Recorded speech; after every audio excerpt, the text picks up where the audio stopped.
ऐसा है आज। और वंश का तो पूरा कंप्लीट हो गया था। आई होप लर्न हो गया होगा, थोड़ा और कितना पढ़ाया हो गया होगा। ठीक है, हाँ थोड़ी हो गया। हाँ मोर वंश हो गया है। आगे आप पढ़े कौन सा? शुंग वंश। मोर वंश के बाद कौन सा? शुंग वंश। कौन सा वंश है? शुंग वंश। शुंग वंश।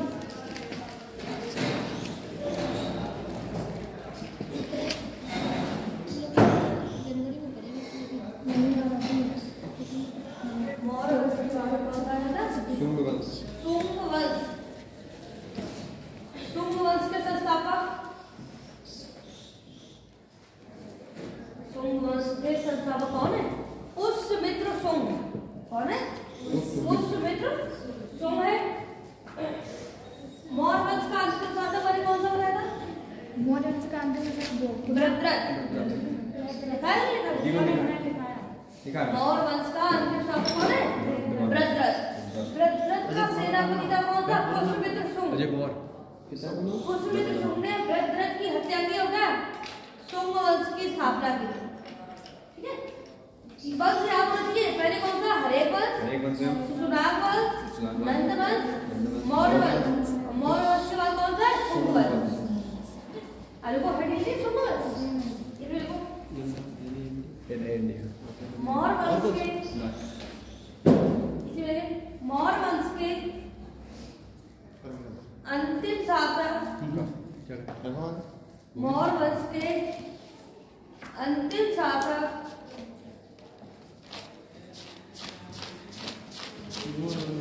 भद्रक।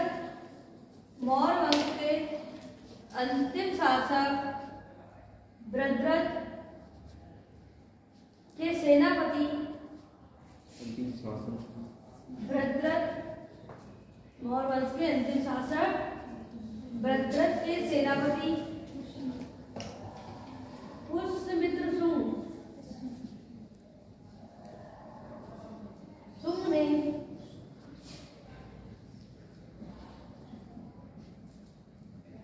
पुष्यमित्र शुंग ने भद्रक की हत्या कर, भद्रक की हत्या कर शुंग वंश की स्थापना की। मैं फिर से लाइन रिपीट कर रही हूँ। मौर्य वंश के अंतिम शासक भद्रक के सेनापति पुष्यमित्र शुंग ने भद्रक की हत्या कर शुंग वंश की स्थापना की।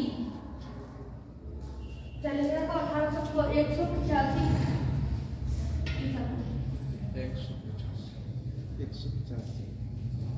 कल सर नहीं पूछा तभी मैं बोल रहा हूँ 185।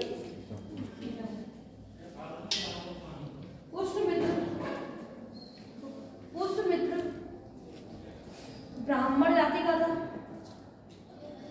पुष्यमित्र कौन था?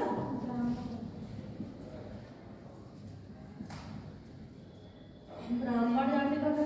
क्या ब्राह्मण था?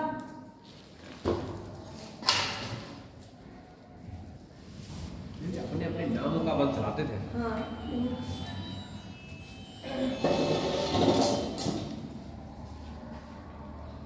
पुष्यमित्र शुंग ने अपनी राजधानी, पुष्यमित्र शुंग ने अपनी राजधानी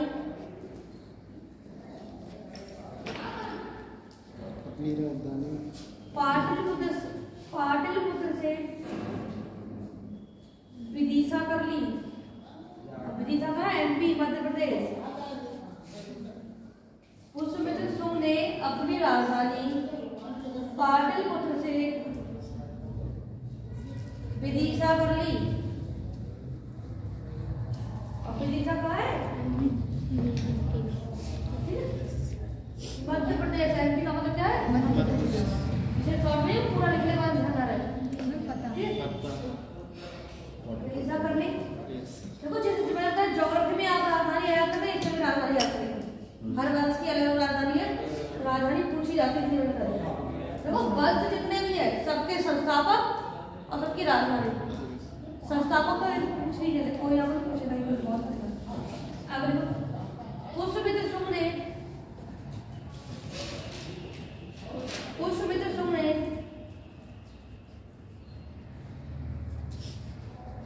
दो अश्वमेध यज्ञ कराए। दो अश्वमेध यज्ञ कराए।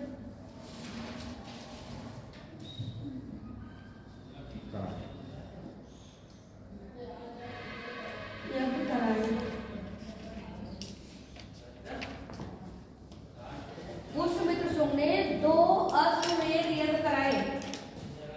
अश्वमेध यज्ञ क्या होता है? जीतना है नहीं मैम, को घोड़ा को मैम छोड़ दे, घोड़े को छोड़ दे और मैं मतलब जो राजा देखिए राम ने छोड़ा था, जो कैसे लपक से पकड़ लिया था, जिस करे तो छोड़ा है। ये होता है कि यज्ञ करके घोड़े को छोड़ा जाता है और उसको लिख दिया जाता है कि जिस इस घोड़े को जो भी पकड़ेगा वो युद्ध करेगा, वो उससे युद्ध होगा। या जहां तक ये घोड़ा जा रहा है वहां तक का क्षेत्र हमारा है। जो राजा ये करता था, तो जहां तक घोड़ा जा रहा है वो क्षेत्र का हमारा हो गया, और जिसने रोका या पकड़ा उससे क्या होगा? युद्ध होगा। ये क्या बोलते हैं? अश्वमेध यज्ञ पूछा जाता है। दो अश्वमेध यज्ञ किसने कराए? तो पुष्यमित्र शुंग ने कराए। ठीक है, देखो इस बात की जानकारी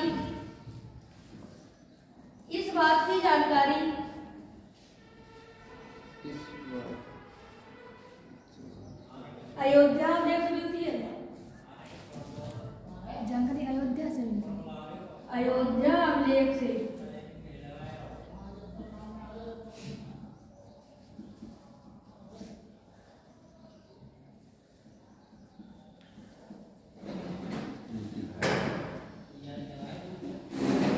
इस बात की जानकारी पुष्यमित्र शुंग ने दो अश्वमेध यज्ञ कराए। जानकारी कहाँ से मिली है? अयोध्या अभिलेख से। या क्वेश्चन इस तरह से पूछेगा, अयोध्या अभिलेख से किस शासक का संबंध है? तो पुष्यमित्र शुंग का। या पूछेगा पुष्यमित्र शुंग किस अभिलेख से संबंधित है? तो अयोध्या अभिलेख से। कैसे भी क्वेश्चन आए आपको बताना है, और दो अश्वमेध के बाद तो आपको याद ही करना है। और इनकी राजधानी क्या है? विदिशा। आगे पतंजलि। अरे पतंजलि प्रोडक्ट आते हैं जी मैम। पतंजलि कौन से गुरु थे? मैम इनके पुष्प से इनके नहीं थे, इनके दरबार में थे। पतंजलि पुष्यमित्र शुंग बोले थे। पतंजलि पुष्यमित्र शुंग के पुरोहित थे, पंडित बना देते। पतंजलि पुष्यमित्र शुंग के पुरोहित थे।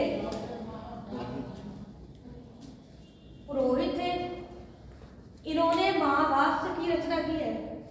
पतंजलि ने क्या लिखा है? महाभाष्य। ये मैम महाभारत का पुस्तक है। सीधे पूछेगा महाभाष्य की रचना किसने की है? पतंजलि ने। किसके दरबार में थे, किसके समय में थे? तो पुष्यमित्र शुंग के समय में थे। मुद्रा राक्षस किसने लिखी है पुस्तक? विशाखदत्त। इंडिका किसने लिखी है? तो मैगस्त्री। अर्थशास्त्र किसने लिखा है? तो चाणक्य। अकॉर्डिंग जितनी पुस्तक चार भी होगी ऐसे आप याद करते कि आगे आपको याद है।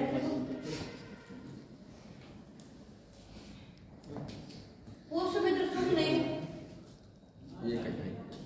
पुष्यमित्र शुंग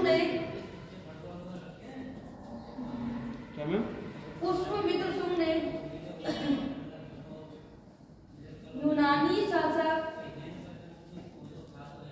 पुष्यमित्र शुंग ने यूनानी शासक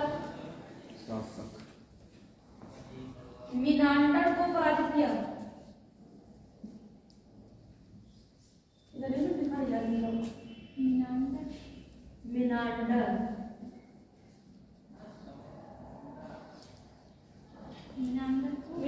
यूनानी शासक मिनांडर को पराजित किया। क्या आ रहा है? मिनांडर। एक और क्वेश्चन होता था मिनांडर।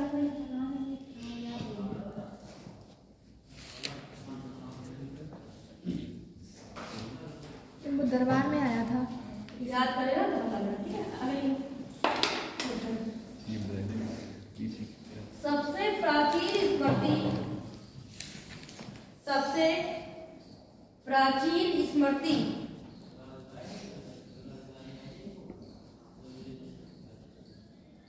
मनुस्मृति सबसे प्राचीन स्मृति मनुस्मृति की रचना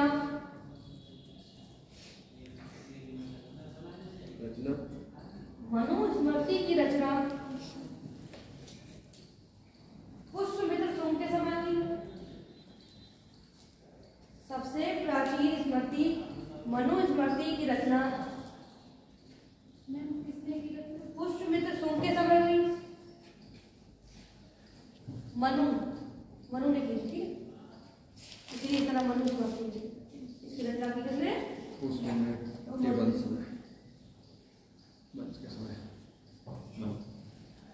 ये तो मुझे पता है, बोलेंगे नहीं कर सीधे यही क्वेश्चन पूछा सबसे प्राचीन स्मृति कौन सी है? तो मनुस्मृति। किसके समय? तो पुष्यमित्र के समय लिखी गई रचना हुई। तो किसने की? मनु की। तो पता ही पुष्यमित्र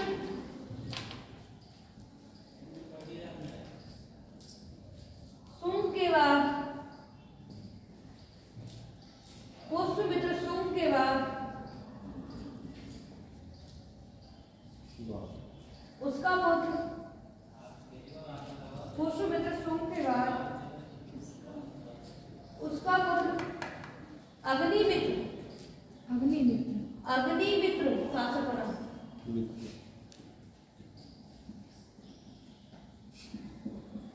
अग्निमित्र शासक बना। कौन बना है? अग्निमित्र।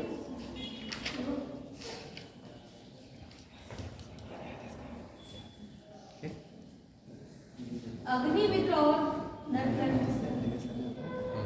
अग्निमित्र और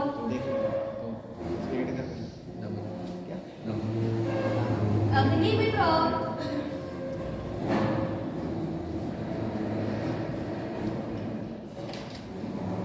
उनकी प्रेमिका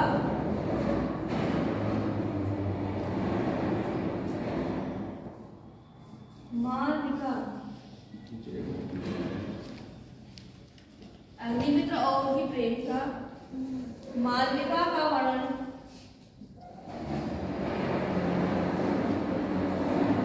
कालिदास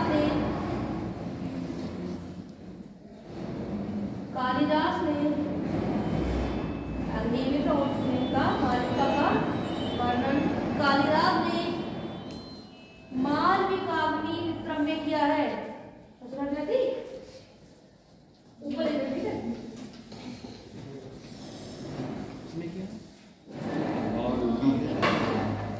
कालिदास ने अपनी पुस्तक ऊपर ले रहे हैं। पुस्तक का नाम क्या है? पुस्तक का नाम है ऊपर मालविका अग्निमित्रम।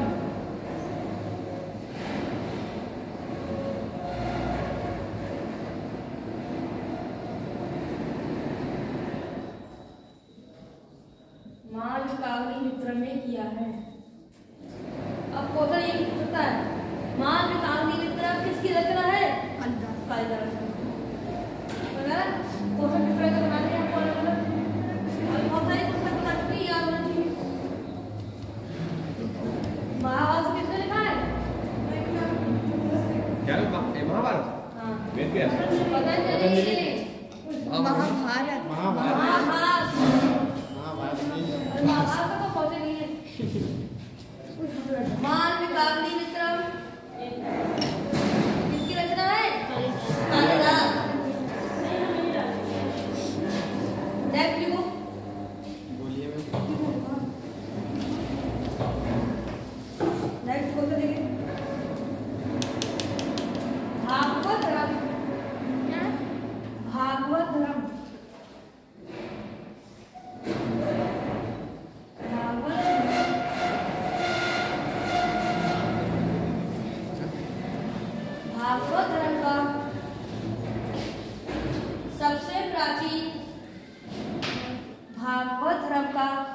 सबसे प्राचीन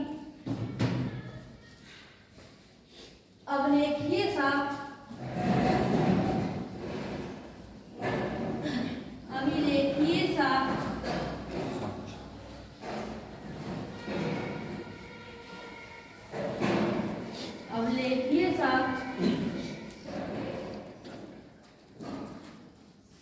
हेलियोडोरस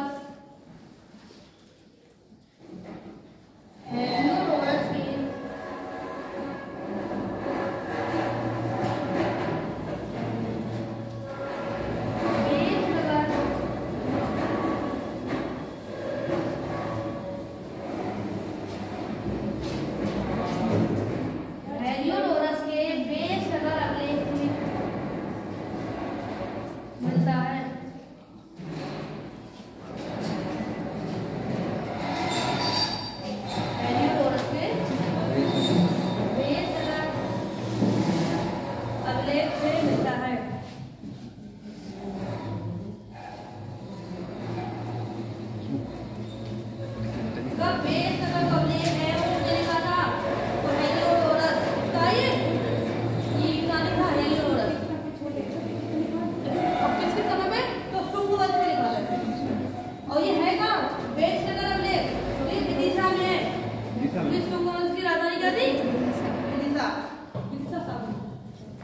विदिशा जगह का नाम है मध्य प्रदेश में। विदिशा सावन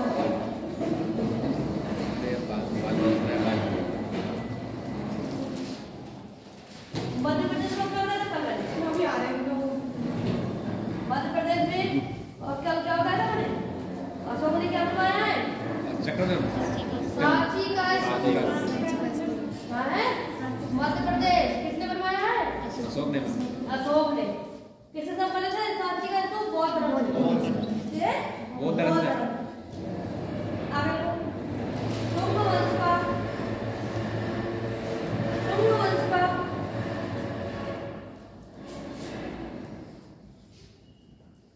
शुंग वंश का अंतिम शासक।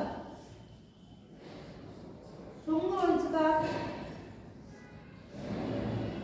अंतिम शासक देवभूति है। कौन है? देवभूति ना।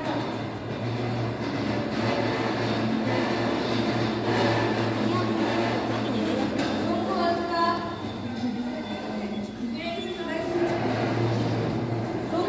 का अंतिम शासक देवभूति था।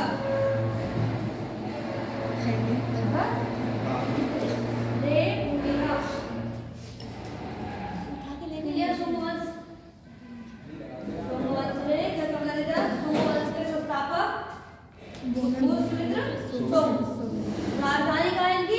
विदिशा। विदिशा कहाँ पर है? मध्य प्रदेश। ठीक है। पतंजलि के कौन थे? पुरोहित थे। पतंजलि ने क्या लिखा है? महाभारत। ठीक है। सबसे प्राचीन स्मृति मनुस्मृति की रचना किसके समय हुई है? पुष्यमित्र शुंग के समय हुई है।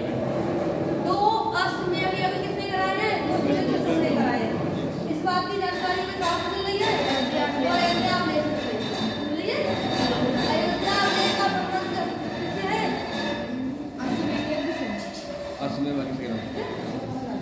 अयोध्या में का संबंध किससे? तो पुष्यमित्र शुंग से है। ठीक है। ऊपर लग जाएगा। ये तो कोई और आ जाए तो लाभ लगा दे। कोई और आ जाए तो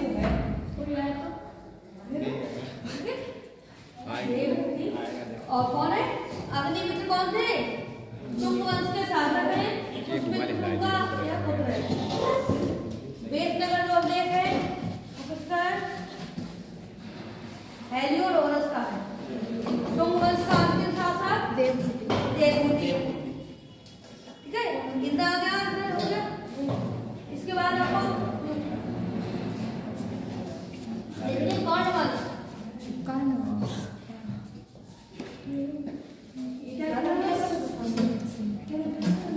वंश में अभी लिख दूंगी आपसे।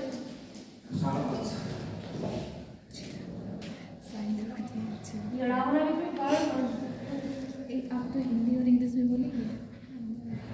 वो फिर से इंग्लिश कर दो। कर्ण वंश, इसमें दो ही क्वेश्चन है, संस्थापक पूछे जाते हैं।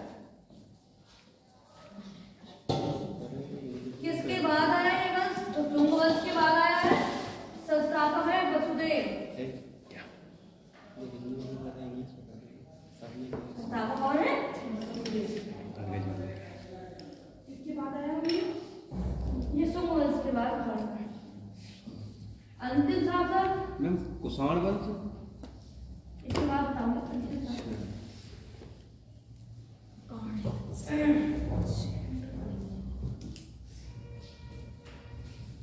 अंतिम जो शासक है वो है सुशर्मन।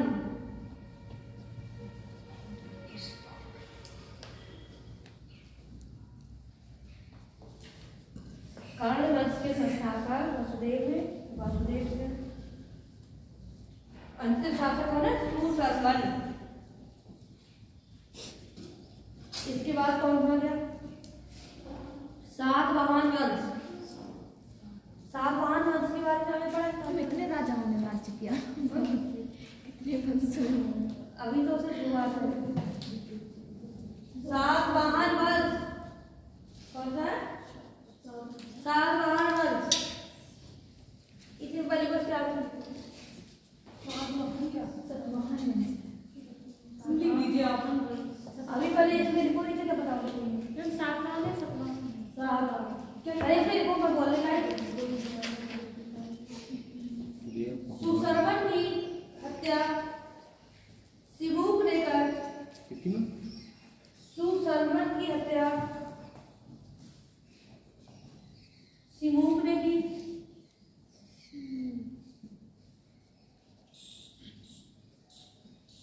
और सातवाहन वंश, इधर लिखा है सातवाहन, लिखा था सातवाहन वंश की स्थापना की।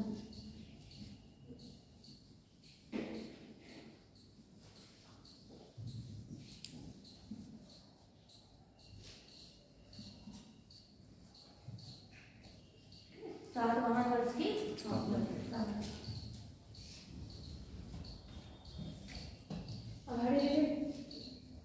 सातवाहन वंश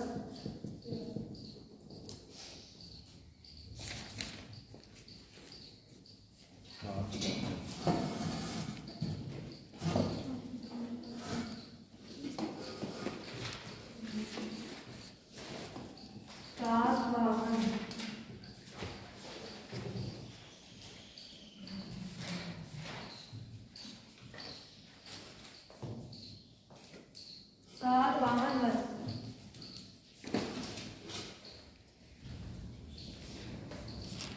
संस्थापक कौन है? सातवाहन ही होंगे। सिमुक।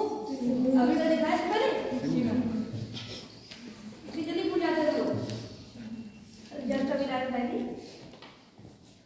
सातवाहन वंश के संस्थापक कौन है? सिमुक। ध्यान रखना है, संस्थापक कौन है? सिमुक। हरे वंश के संस्थापक कौन है? बिंबिसार। शिशुनाग वंश के संस्थापक शिशुनाग। नंद वंश के संस्थापक महापद्मनंद। मौर्य वंश के संस्थापक चंद्रगुप्त मौर्य। शुंग वंश के संस्थापक पुष्यमित्र शुंग। कर्ण वंश के संस्थापक वासुदेव। नेक्स्ट है सातवाहन वंश के संस्थापक सिमुक। अभी से संस्थापक बता दो, 10 क्वेश्चन हो गए। अभी ऐसे याद करना है।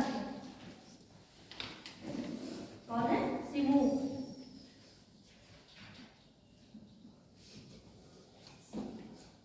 देखो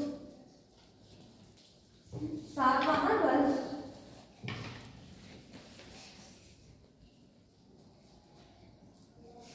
मात्र सत्तात्मक था। मात्र सत्तात्मक।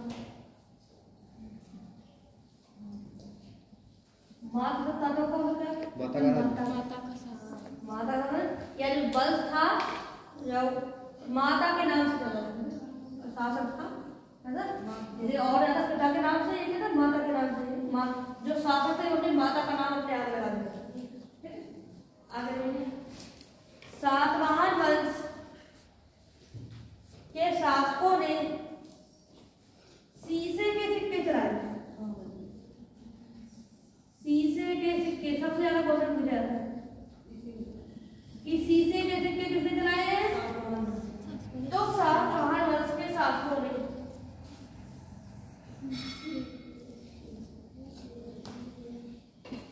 इनकी राजधानी थी अमरावती।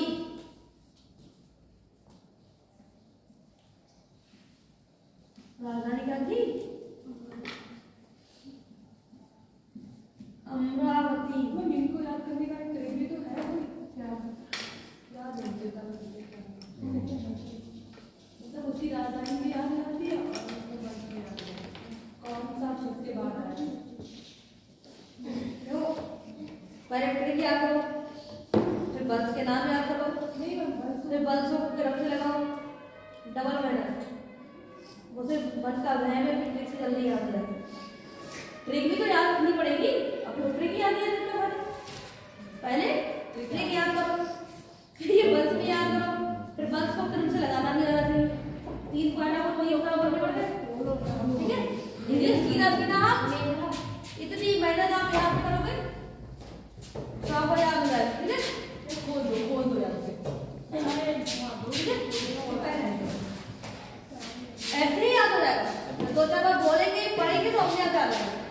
बाकी आप ट्रिक से समझा तो ट्रिक से प्रयास करो, कर देंगे प्रयास करो।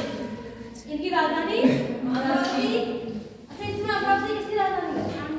आंध्र की राजधानी है। किसने को पता है? नहीं आपसे अभी तो है चेंज करके तो अमरावती बनाएंगे। इससे पता चला है कि सातवाहन वंश जो थे कहाँ पर थे? आंध्र प्रदेश। इस साइड पे देखिए ना, आंध्र प्रदेश में आंध्र के सातवाहन। पूरा क्या बोला? आंध्र के सातवाहन। देखो बाद में इन्होंने अपनी राजधानी प्रतिष्ठान कर ली थी। बाद में इन्होंने राजधानी अपनी प्रतिष्ठान, ये महाराष्ट्र में है।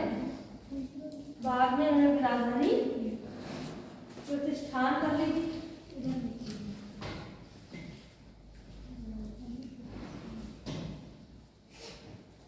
इसमें दिक्कत भी नहीं है।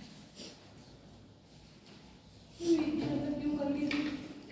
क्षेत्र जब जीतना शुरू किया था, ये लोग क्षेत्र जीते थे, तभी लगा कि यहाँ से अच्छा और दूसरे अच्छे कर लिया। आपका क्षेत्र छोटा था तो हमने छोटी जगह राजधानी बनाई, आपने और क्षेत्र जीता, फिर आपने राजधानी चेंज कर दी।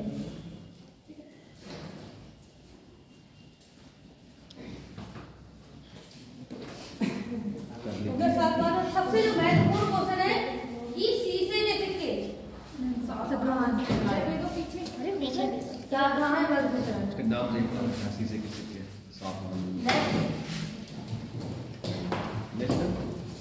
कुषाण वंश।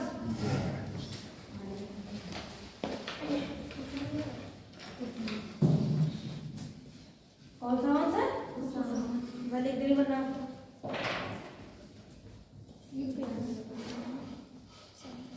कुषाण वंश।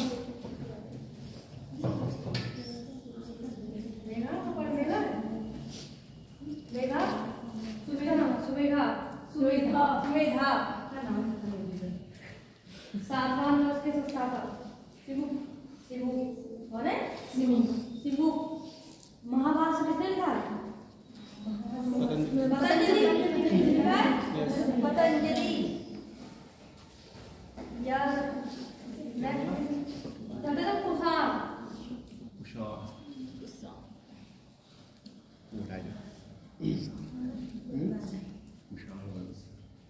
कुषाण वंश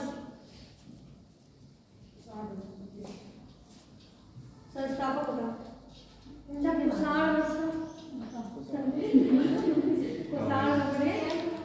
संस्थापक बताओ। नहीं पता तो कोई बात नहीं। कुषाण वंश का कोई महान शासक बताओ। तो उसमें था ना? कनिष्क। क्यों गया?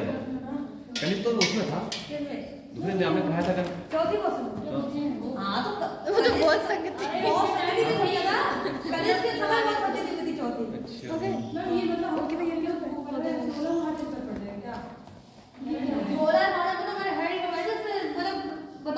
हिमालय पर्वत और आगे वंश बढ़ते जा रहे हैं उनके वंशों का क्रम 16 महानदी पढ़ चुके हैं। हाँ तो 16 महानदी में सबसे समृद्ध था मगध था।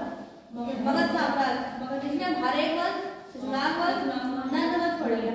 तो मगध साम्राज्य में कौन मौर्य वंश आ गया। चंद्रगुप्त मौर्य ने जीत लिया था।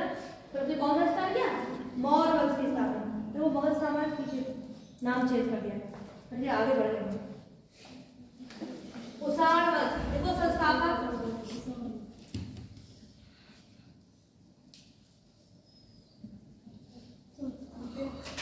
कुजुल कटफिशिस कुजुल कटफिशिस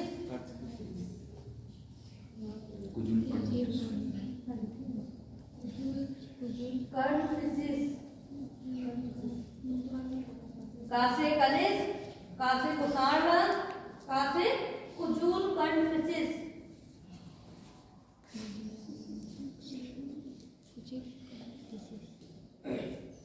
ये बाहर की जनजाति थी, तो भारत में नहीं थे ये लोग। भारत बाहर से आए थे ये लोग। आपने क्या था भारत के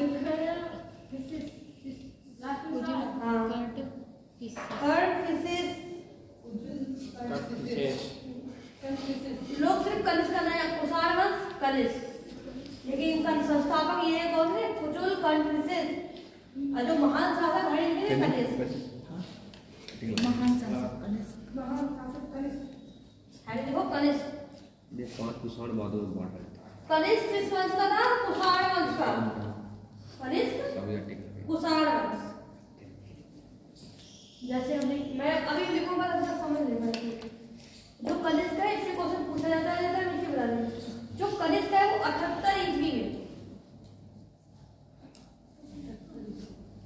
अभी सब उनकी ईस्वी आ गई, 78 ईस्वी में गद्दी पर बैठा। गद्दी पर बैठने के उपलक्ष्य में इसने क्या किया शक संवत कराया। तो इसने कब चलाया? हाँ इसने चलाया था। शक संवत। शक संवत किसने चलाया कनिष्क। बहुत बार पूछा गया है कब चलाया है 78 ईस्वी में। संवत मतलब कैलेंडर जारी करते हैं। शक संवत को ही अभी हमने क्या राष्ट्रीय पंचांग बनाया है। हमारा जो राष्ट्रीय पंचांग है हिंदी बंद है जो और चैत से स्टार्ट होते हैं, ठीक है, फागुन में लास्ट होता है। तो काउंट कहां से लिया ना शक संवत से ही लिया, ठीक है। राष्ट्रीय पंचांग में कब घोषित किया थे 1956 में किया है। अभी लिखो मत इधर देखिए। दूसरा एक क्वेश्चन है कनिष्क जो था इसने सबसे शुद्ध सोने के सिक्के, शुद्ध सोने के सिक्के चलाए थे। अभी कोई लिखेगा नहीं, पहले समझ लें। सबसे पहला जो शक संवत बहुत बार क्वेश्चन पर इंपॉर्टेंट है। शक संवत 78 ईस्वी में चलाया था किसने कनिष्क ने। शुद्ध सोने के सिक्के, सोने के सिक्के पहले भी चले थे। शुद्ध सोने के सिक्के किसने कनिष्क ने। इसके समय चौथी बौद्ध संधि थी, चौथी बौद्ध संधि हुई थी इसके समय कनिष्क। इसकी राजधानी जो थी वो थी मथुरा भी थी, पुरुषपुर। जब ये बाहर थे पाकिस्तान साइड में तब इनकी राजधानी पुरुषपुर या पेशावर थी। बाद में जब भारत में आ गए तो राजधानी कौन रही मथुरा। राजधानी कभी थी मथुरा। इनके समय में कौन थे विद्वान अश्वघोष। अश्वघोष के नाम का अश्वघोष ने क्या लिखा है बुद्ध चरित्र।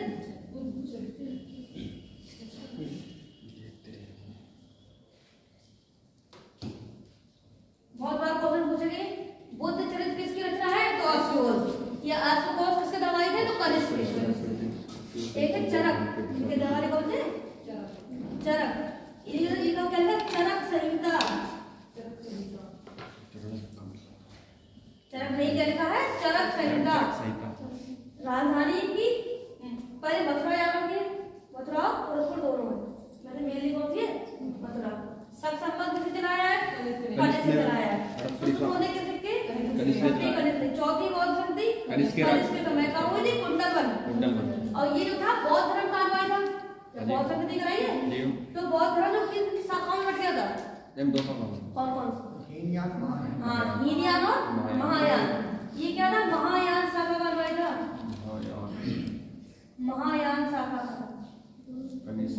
टोटल 2 शाखाओं में बढ़ गया, महायान और हीनयान। जब महात्मा बुद्ध की मृत्यु हो गई, अलग अलग मत हो गए थे यहाँ पर, तो ये किसका था? महायान। कौन सा? बौद्ध धर्म का अनुयायी था। कनिष्क के समय में ही क्या हुआ था? मथुरा कला, क्या मूर्तियां बनती है, मथुरा कला थी, गांधार कला, मूर्तियां बनाने की ये कला थी। सबसे ज्यादा विकास किस समय हुआ था? कनिष्क के समय हुआ। अब याद आएगा 78 ईस्वी में सबसे ज्यादा इनका मेन क्वेश्चन यही है, शक संबंध। कनिष्क में कितना है? शक संबंध, चौथी बौद्ध संधि। अब देखो कनिष्क लिखिए ना, ठीक है। 78 ईस्वी में, 78 ईस्वी में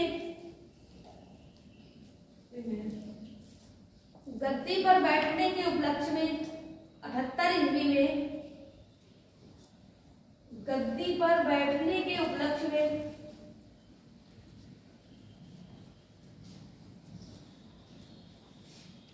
गद्दी पर बैठने के उपलक्ष्य में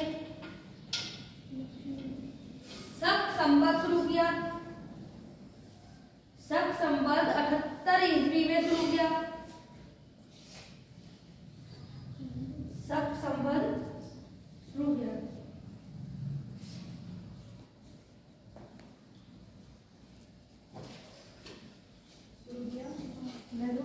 शक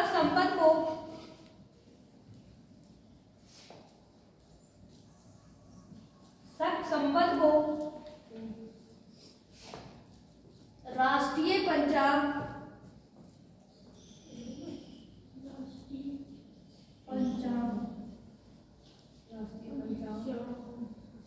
1956 में किया गया।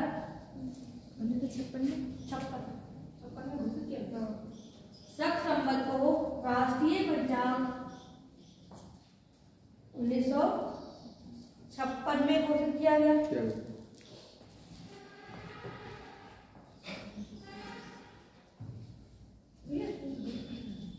सब संबंध हो जाएगा।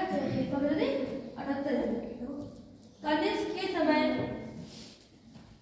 या कनिष्क ने सबसे शुद्ध सोने के सिक्के चलाए। शुद्ध सोने के सिक्के चलाए।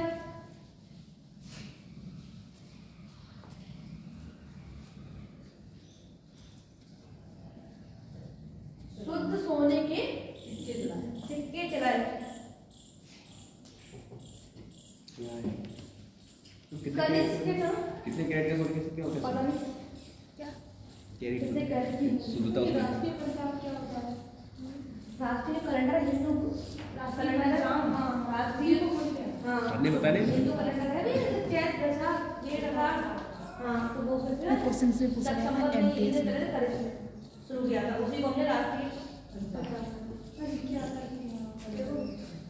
कनिष्क के समय चौथी बौद्ध समिति, कनिष्क के समय चौथी बौद्ध समिति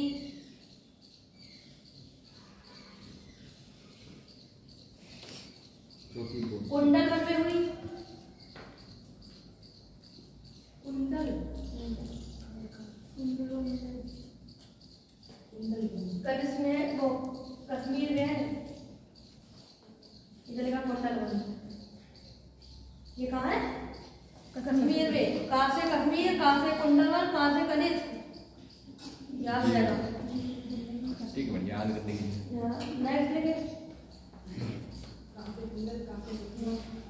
चौथी बौद्ध समिति के अध्यक्ष वसुमित्र थे।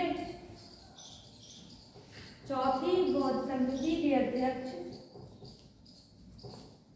वसुमित्र थे। वसुमित्र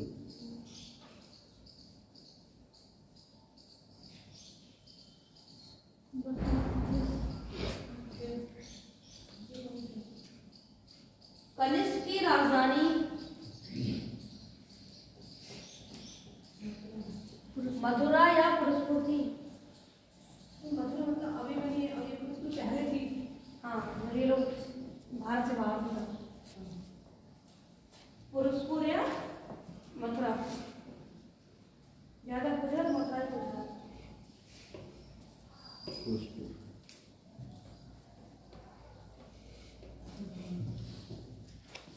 जी हाँ। कनिष्क बौद्ध धर्म की, कनिष्क बौद्ध धर्म की महायान शाखा का अनुयायी था। कनिष्क बौद्ध धर्म की महायान शाखा का अनुयायी था।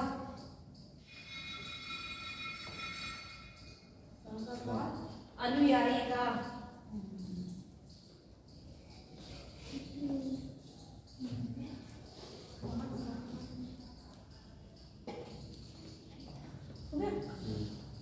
कनिष्क के दरबारी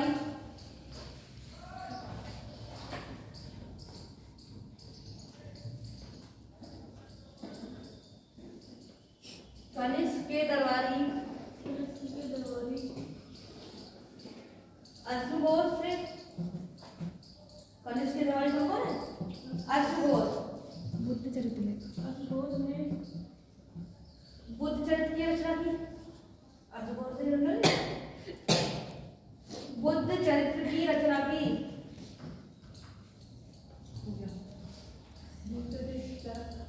दूसरे चरक चरक संहिता की रचना की।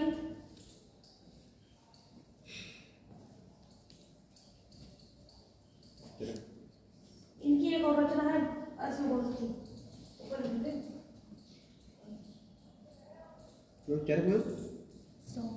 चरक ने चरक संहिता की रचना की। अश्वघोष की एक रचना और है सौंदर्य आनंद।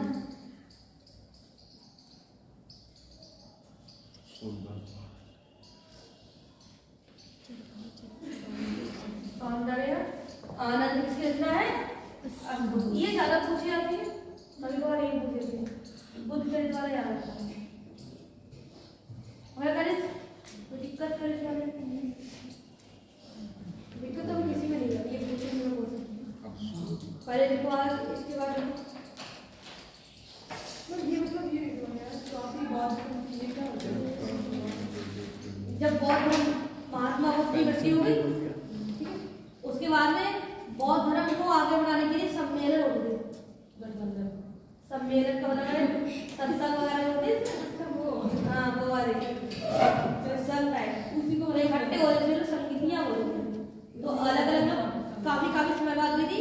तो जैसे उस समय राजा थे, राजा की अनुमति के बगैर कुछ नहीं होने वाला, ठीक है। तो किस राजा के समय हुई ये पूछा जाता है और कहाँ पर हुई। तो चार हुई थी, तो चौथी वाली किसके? कनिष्क के समय हुई कुंडल। मैम रेशम का आविष्कार इन्हीं के काल में हुआ? हाँ, रेशम मार्ग जो था इन्हीं के समय बना। वो क्वेश्चन बहुत बार पूछा जाता है। एक बार पूछा 2023 में पहली शिफ्ट में जीडी में। देखो देख लो, रेशम मार्ग जो है चीन से व्यापार होता था उस समय। देख लो, रेशम मार्ग का निर्माण ही कनिष्क के समय हुआ। रेशम मार्ग का निर्माण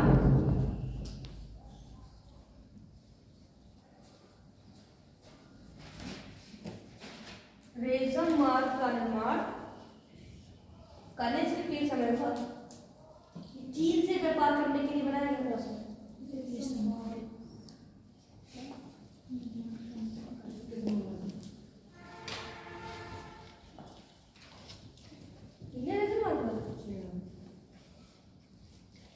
अब आपकी हेड रहेगी गुप्त वंश। गुप्त, चंद्रगुप्त, गुप्त वंश।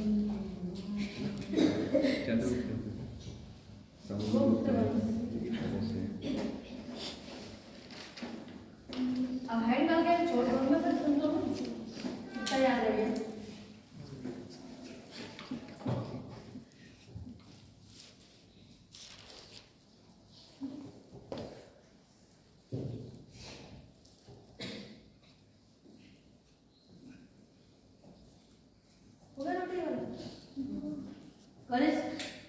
अशोक के बारे में बताया।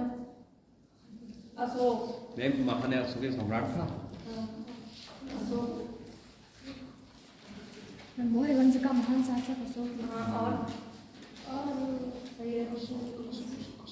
इसके नाम कौन कौन से थे? मैम इसका नाम देवनागरी, अशोक वर्धन, अशोक मौर्य और अशोक, ये नाम है। इनकी राजधानी क्या थी? तो पाटलिपुत्र। अशोक ने कलिंग का युद्ध कब लड़ा था? 261 ईसा पूर्व। कलिंग युद्ध का वर्णन कहाँ है? तो 13वें अभिलेख में, अशोक के 13वें अभिलेख में कलिंग युद्ध का वर्णन किया गया है। और आगे अशोक के बराबर पहाड़ियों का, अशोक ने बराबर की पहाड़ियों में मंदिर बनवाए। अशोक ने अपने बच्चों को बाहर भेजा, बाहर में बौद्ध धर्म का प्रचार प्रसार करने श्रीलंका भेजा था। अशोक ने अपनी ब्राह्मणी लिपि का, अशोक ने अपने अभिलेख ब्राह्मी लिपि में लिखे। ब्राह्मी लिपि को सबसे पहले किसने पढ़ा है? James Prince. कब पढ़ा था? 1837। लिखे कब गए? 261 ईसा पूर्व लिखे गए। पढ़े कब गए? 1837। पहले किसी ने पढ़ाई होगी। क्या उस समय जमाना के लिखी हुई लिपि समझ में आती थी क्या? हाँ, तो ब्राह्मी लिपि में लिख तभी तो पढ़ा गया। पहले कम ऐसी लिपि थी, कम पढ़ कठिन था वो। तो मैम अभी ये वाली लिपि नहीं चलती? ये निचली बाद में, हिंदी तो बहुत बाद में आई। हिंदी तो सबसे बाद में आई, फिर संस्कृत की, फिर पाली। हाँ, पहले कौन थी? संस्कृत, पाली, प्राकृत, फिर अभ्रंश से ही हिंदी। हिंदी तो बहुत नई हो गया। सबसे प्राचीन थी संस्कृत, तभी तो हिंदी की जननी किसे कहा जाता है? संस्कृत को कहा जाता है। हाँ, अशोक के बारे में बताओ।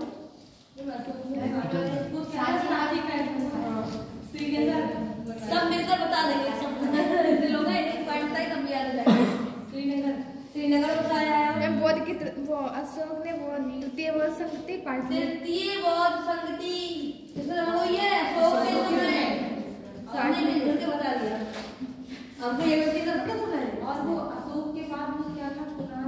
हाँ, अशोक का उत्तराधिकारी कौन था?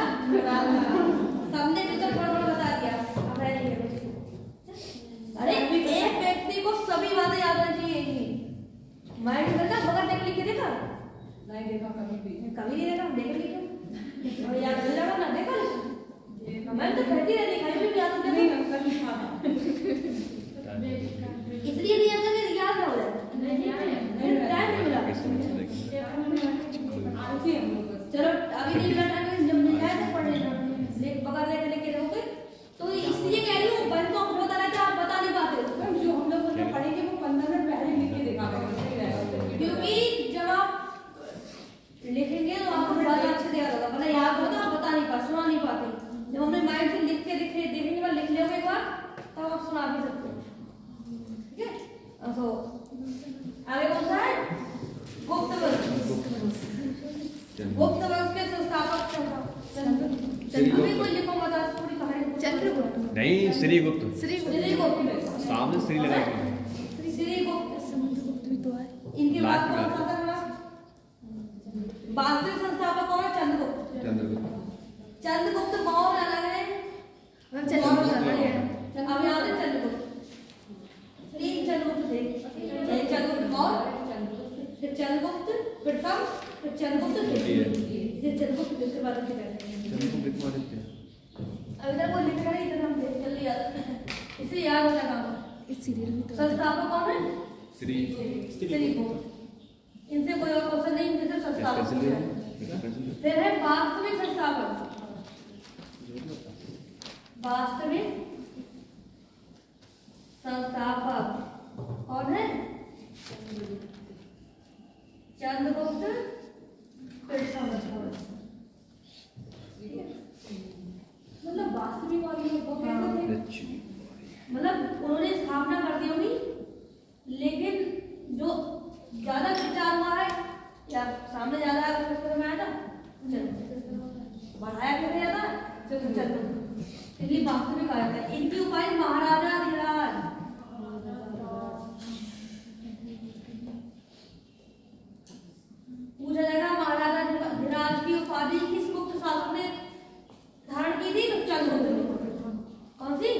महाराजा धीराज की उपाधि। दूसरा जो क्वेश्चन है, इसने किससे शादी की थी? कुमार देवी। कुमार देवी की पत्नी। इनकी पत्नी का नाम था लक्ष्मी वंश की थी, क्या था? कुमार देवी। इसी उपलक्ष्य में देखा सोने के सिक्के चलाए हैं। इसने भी सोने के सिक्के चलाए हैं। सोने के सिक्के चलाए हैं किसने? चंद्रगुप्त प्रथम ने। उस पर इनकी आकृति बनवाई है कुमार देवी की। ये अच्छा ये बात है। मतलब पहले के सबके तो ऐसे ही थे, डायमंड और क्या। चंद्रगुप्त प्रथम, इनकी उपाधि महाराजा धीराज, ठीक है। इनकी पत्नी लक्ष्मी वंश की थी, ठीक है। अपने शासन को आगे बढ़ाने के लिए उन्होंने कहा कुमार देवी से विवाह किया। कुमार देवी से विवाह करने के उपलक्ष्य में सोने के सिक्के चलाए थे जो कुमार देवी की उन्होंने। ये लोग मतलब जैसे अपने मतलब वो शासन बढ़ाने के लिए कई पत्नियों से कई लड़कियों से शादी कर लेते थे। सब कुछ अपनी मतलब इजाजत थी कि आप कितनी की राज्य ले सकते हैं। मतलब वो मैं फिर उनके लिए अलग अलग महल बनवाए जाते थे। पैसा खर्च होता था। अब वो दहेज में भी बहुत कुछ मिलता है। दहेज मिलता था। अच्छा ऐसा होता था, ये लोग पता नहीं बनते जो बिंबिसार है, उसने बहुत सारे विवाह किए। इससे क्या हुआ, अपने वंश मतलब जो अपना राज्य से आगे बढ़ेंगे। जैसे किसी ने विवाह हो गया, फिर वहाँ के जो लोग अपने रिश्तेदारों में फिर युद्ध नहीं होगा ना, लड़ाई नहीं होगी, शांति बनाने के। और कुछ होती थी। एक मतलब वो दहेज में हाथी मिले थे, वो मिले थे, वो चंद्रगुप्त को मिले थे। इन्हीं को मिले थे। चंद्रगुप्त को उसकी लड़की शादी कर सेल्यूकस की पुत्री से विवाह किया था। हाउस चंद्रगुप्त प्रथम से महाराजा धीराज की उपाधि और कुमार देवी से विवाह किया। एक और क्या, गुप्त संपत चलाए थे इन्होंने भी कैलेंडर जारी किया था। गुप्त संबंध भी होता है। संबंध 319 से 320 ईस्वी के बीच में उन्होंने चलाया था। फिर इनके बाद आए कौन थे? समुद्रगुप्त। सत्य संबंध किसने चलाया था? कनिष्क। सत्य संबंध।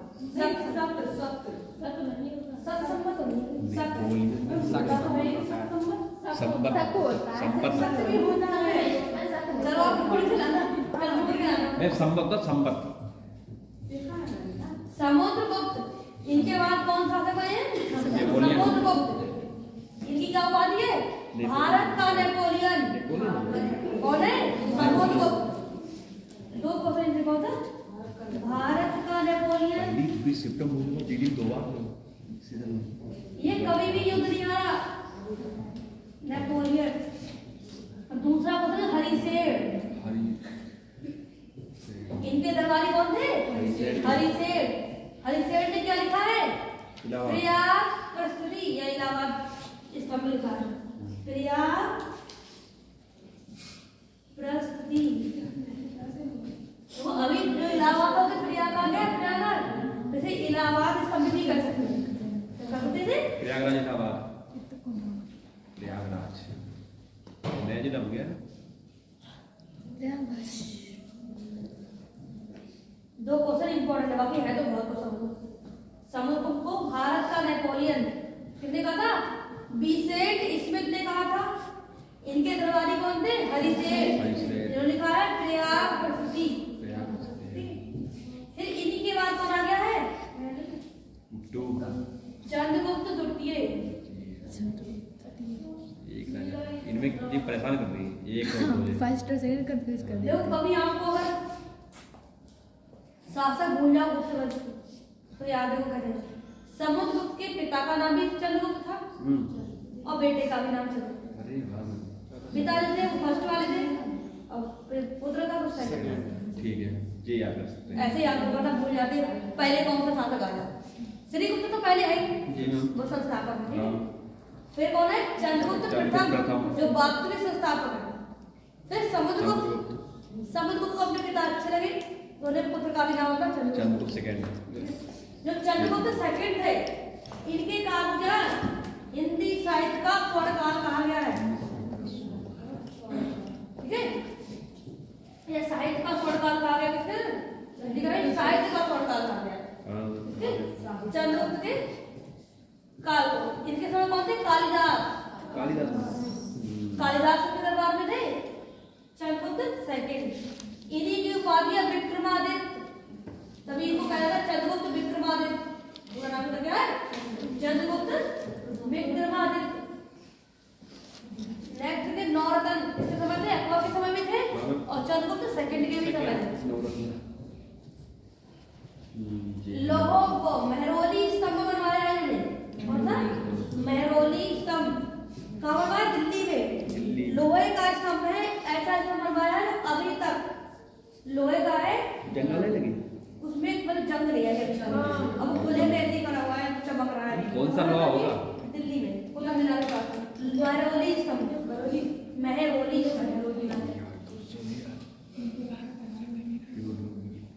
मेहरौली स्तंभ।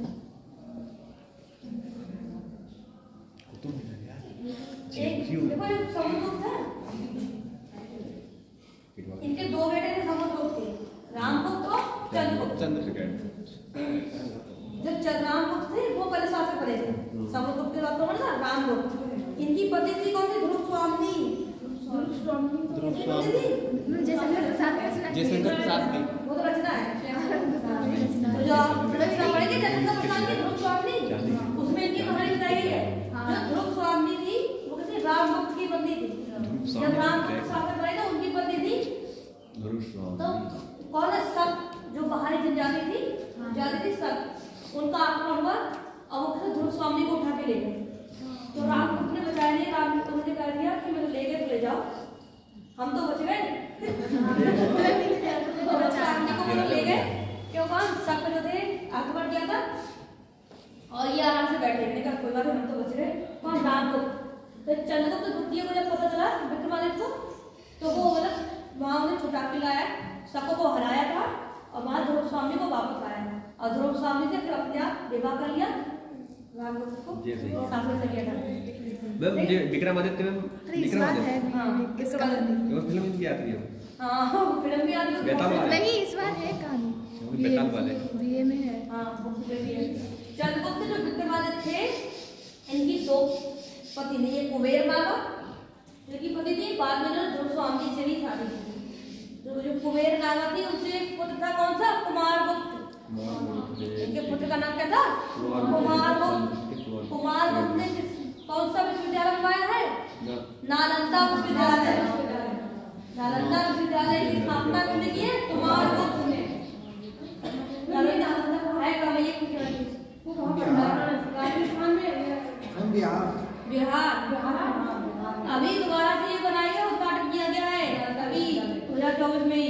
ध्यान रखो करंट अभी जो नालंदा विश्वविद्यालय है उस समय तक चीन से भी लोग पढ़ने आते थे यहाँ भारत में, लेकिन किसने? बख्तियार खिलजी ने उसे जला दिया था। कहा जाता है 6 महीने वो जला है। कितने महीने? 6 महीने। कितनी बुक्स वगैरह थी, कितने महीने जला? 6 महीने तक जलता रहा। जला क्यों दिया था?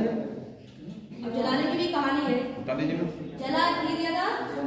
हाँ, जब बख्तियार खिलजी था वो एक बार बीमार हो गया था, ठीक है? जब वो बीमार हो गया था तो वहाँ के जो आचार्य थे नालंदा विश्वविद्यालय के, ठीक है, उन्होंने मतलब उसे मतलब ऐसा रोग हो गया था कोई ठीक नहीं हो रहा था। बख्तियार खिलजी था, ऐसा रोग हो गया जो ठीक ही नहीं हो रहा था। तो उसने कहा था कि मुझे जो ठीक कर देगा तो मान। मैं कहा आप बहुत बड़े विद्वान हैं। उन्होंने कहा लेकिन बगैर दवाई के, बगैर दवाई के मुझे अगर ठीक कर दिया तो मैं मान लूंगा आप क्या पागल था क्या? बड़े विद्वान है। उन्होंने कहा ठीक है। उन्होंने कहा एक बुक दी, उन्होंने कहा इसे 15 पेज सुबह पढ़नी है और 15 पेज आपको शाम को पढ़नी है। उन्होंने कहा वो हंसने लगा, ये इसे कोई सही लगा 15 पेज सुबह पढ़ने 15 पेज शाम को। जो मैं कह रहा हूँ उतना ठीक है। वो जब गए थे तो उन्होंने घर जाकर उन्हें हंसी भी आई, मतलब 20 पेज पढ़ने से कोई सारी किताबों पे दवाई लगा दी थी। हाँ, तो जब वो पढ़ना शुरू किया वो वापस में सही हो गया। उसे खुद आश्चर्य हो गया कि सही हो कैसे गया बगैर दवाई के। और इस बुक पढ़ने से कुछ बीमार हो जाते बुक पढ़ने हो जाते। जब वो वहां पर जाते ना जीवन से सही रहते होते। उन्हें कहा था पेज में दवाई लगी हुई थी, जो पेज पलटते थे मुंह में ले जाते थे उस पेज पे क्या थी? दवाई लगी हुई थी। जब वो अच्छा था ऐसे करती तो क्या वो ठीक हो गया तो उससे गुस्से हार गई तो उसमें आग आ गई पूरे इसमें। ये तो मैं पढ़ा है। उन्होंने कहा था कि मतलब ये साहित्य वगैरह जो है यहाँ का बुक्स वगैरह है हिंदी को साहित्य इसलिए भारत का पूरा जला दिया। तो अभी दोबारा से स्टार्ट किया गया है। अभी 2024 में उद्घाटन हुआ है फिर से नालंदा का बिहार में है यूनिवर्सिटी नालंदा यूनिवर्सिटी। आप जाए थोड़ा बहुत समझ रहा होगा वरना बचा लिया जाता है।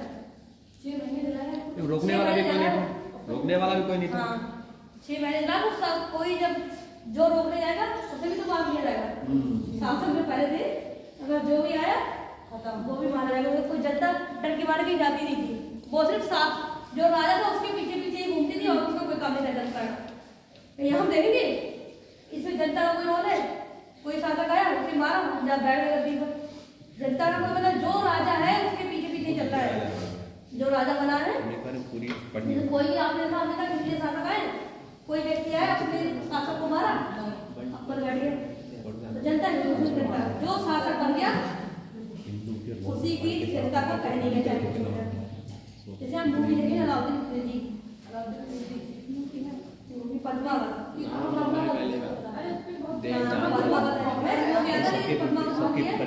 कुछ मूवी है मैं मूवी देखने नहीं गई लेकिन आपको उसमें काफी चीजें नाम याद हो जाएंगे काफी कुछ अलाउद्दीन खिलजी के बारे में तो आपको पता चल जाएगा।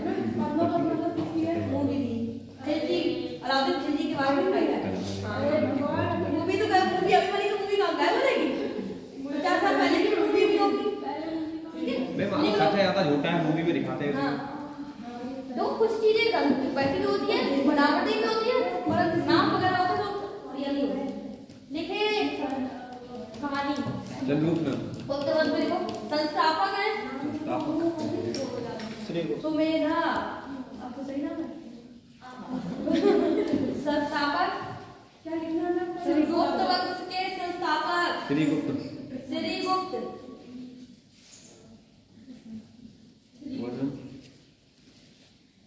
वास्तविक चंद्रगुप्त संस्थापक कौन थे श्रीगुप्त। दूसरा है लोग चंद्रगुप्त प्रथम। दूसरे शासक कौन है चंद्रगुप्त प्रथम। चंद्रगुप्त प्रथम चंद्रगुप्त प्रथम गुप्त वंश के वास्तविक संस्थापक है। गुप्त वंश के वास्तविक संस्थापक है।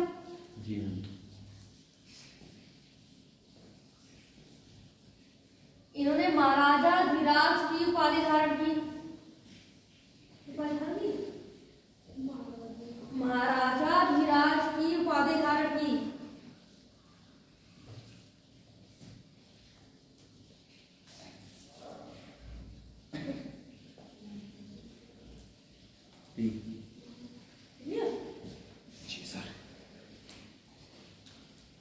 लिच्छवी वंश की राजकुमारी लिच्छवी है लक्ष्मी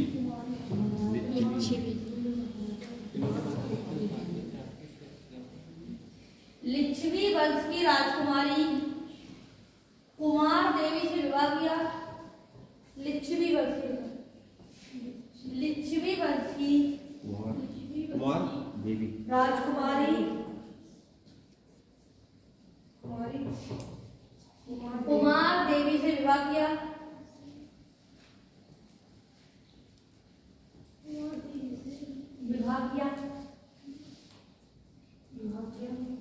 इस उपलक्ष्य में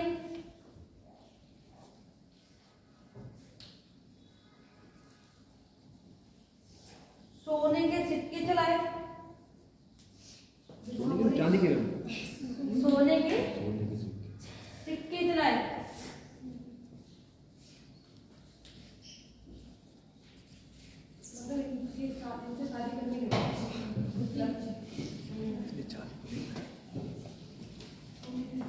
गुप्त संवत की शुरुआत की। गुप्त संवत 319 से 320 ईस्वी में शुरू किया।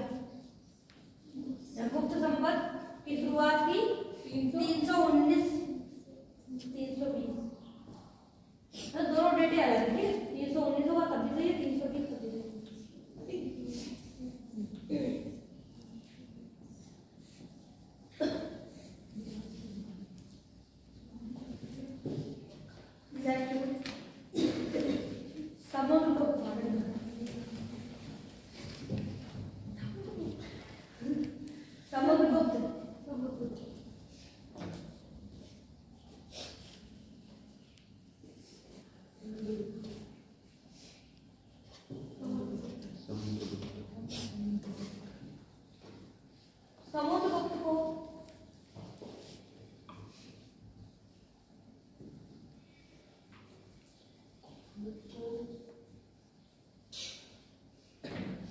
विसेंट स्मिथ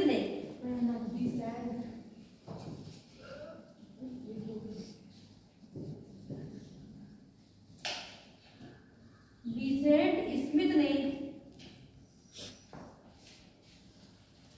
भारत का नेपोलियन कहा?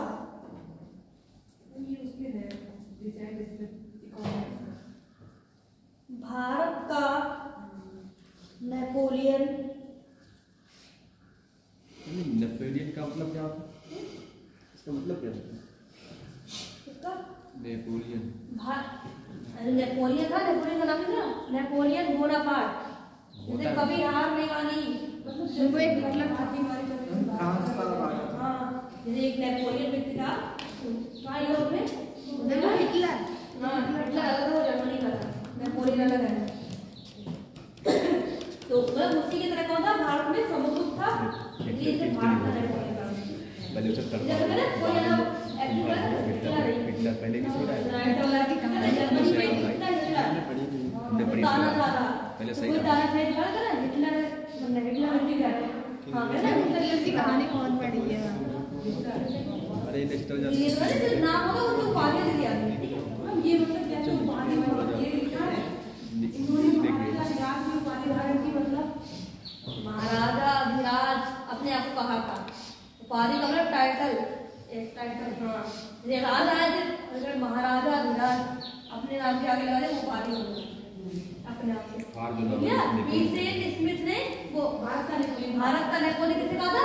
समुद्रगुप्त। समुद्रगुप्त के दरबार में दरबारी कौन थे? हरिशेर थे। समुद्रगुप्त के दरबारी हरिशेर थे।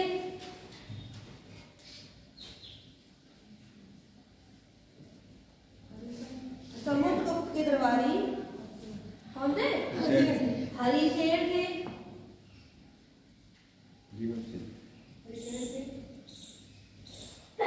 हरिशेर ने प्रयागप्रस्थिति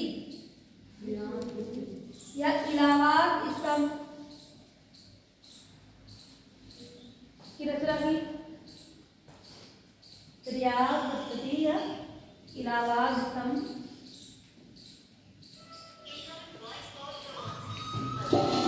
रचना की।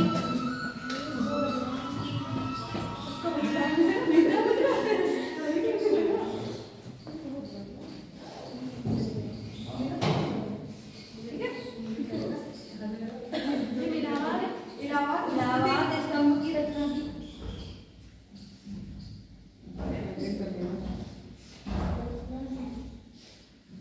मतलब इलाहाबाद स्तंभ या पत्थर में लिखा अभिलेख लिखा है, इसमें लिखे लेख लिखा हुआ है, किसने लिखा था? हरिशेर ने लिखा है। अब उसके बारे में समुद्रगुप्त के बारे में ये क्या बोला? प्रयागप्रस्थिति या इलाहाबाद स्तंभ। मतलब ये इलाहाबाद में नहीं होगा अभी, हाँ इलाहाबाद में आप जाओ देख क्या जाने का मौका ही नहीं मिलेगा। प्रयागप्रस्थिति किसने लिखा है? हरिशेर ने लिखी है। हरिशेर किसके दरबारी है? समुद्रगुप्त के दरबारी है। समुद्रगुप्त को क्या कहा गया? भारत का नेपोलियन। कितना याद हो जाएगा? अगर हिस्ट्री पढ़े उसी जैसे मैं बहुत डीप आप पढ़ेंगे तो और ज्यादा बोरिंग लगेगा, समझ में नहीं आएगा, ठीक है। डीप पढ़े लेकिन पहले एक बार पूरे सब्जेक्ट का बेस माइंड में बना लेना कि इसके बाद कौन सा शासक है, इसके बाद कौन सा शासक है, तो आपको जल्दी याद होगा। एक बार आप इसमें पढ़ लेंगे फिर चाहे आप कितने भी डिटेल में पढ़ो कोई दिक्कत नहीं। पता लगे हम पढ़ तो इतने डिटेल से रहे हमें ये नहीं पता किस शासक के बाद कौन सा शासक आया, या कौन सा शासक किस वंश का ये नहीं पता। कनिष्क किस वंश का है? कुषाण वंश का। अशोक किस वंश का है? तो मौर्य वंश का। पता होना चाहिए। ये हो गया सभी लोग। अब हेड लिखो चंद्रगुप्त।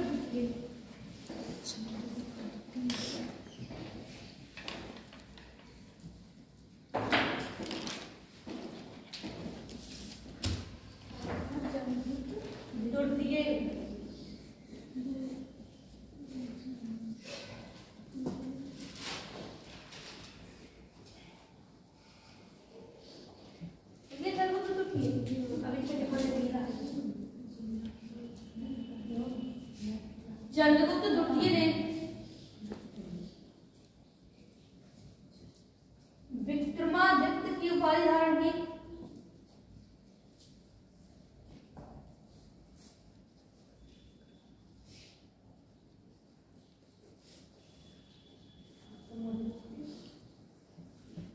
चंद्रगुप्त द्वितीय ने विक्रमादित्य की उपाधि धारण की।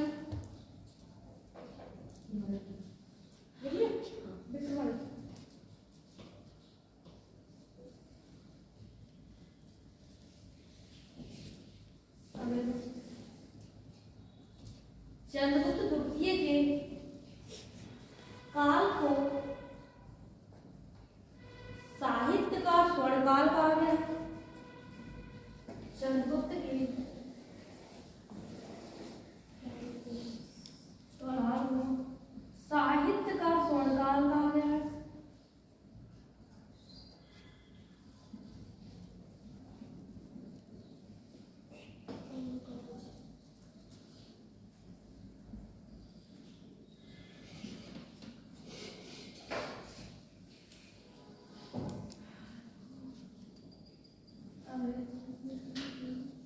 चंद्रगुप्त विक्रमादित्य की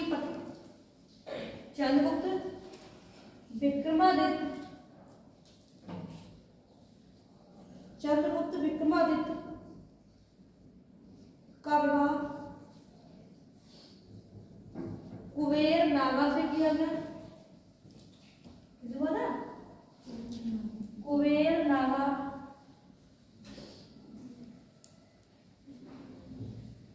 से हुआ, जिससे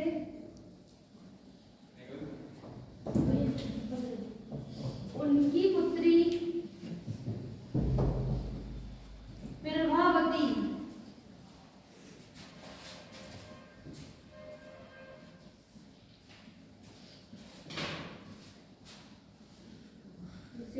कौन थी? प्रभावती का जन्म हुआ।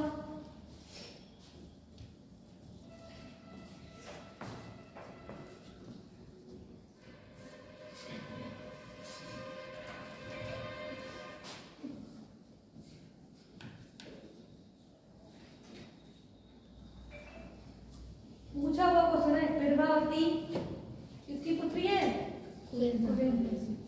चंद्रगुप्त विक्रमादित्य। चंद्रगुप्त विक्रमादित्य। एक की पुत्री हुई ध्रुव स्वामी।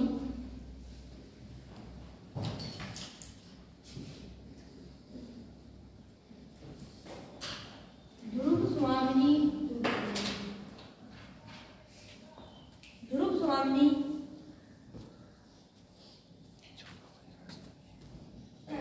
इनकी दूसरी पत्नी थी ध्रुव स्वामी। इनकी दूसरी पत्नी थी चंद्रगुप्त विक्रमादित्य की।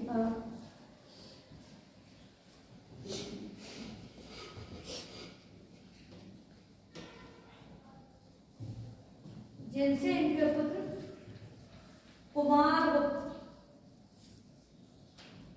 जिनका बेटा कौन था? कुमारगुप्त था।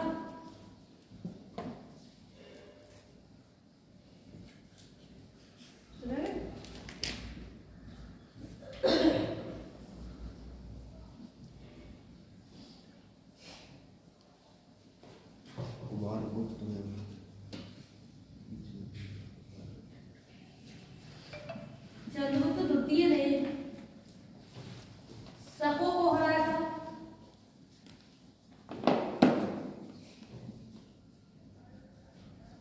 सब क्या थे? एक जाति थी, बाहर में लोग आक्रमण करते थे। शकों का सेकंड ने या चंद्रगुप्त विक्रमादित्य ने शकों को हराया था। शको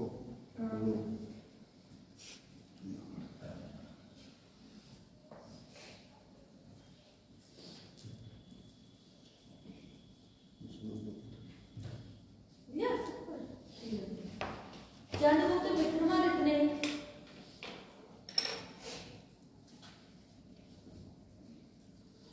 दिल्ली में महरौली स्तंभ बनवाया।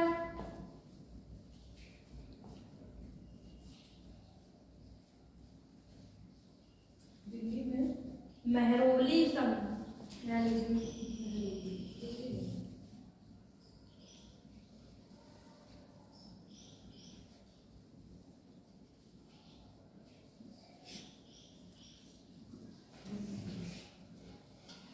दिल्ली में मेहरौली स्तंभ बनवाया।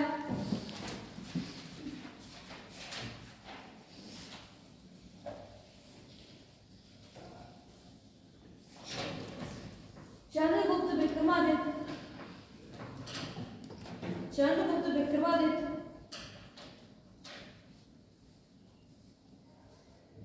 के दरबार में नौरत्न थे। चंद्रगुप्त विक्रमादित्य के दरबार में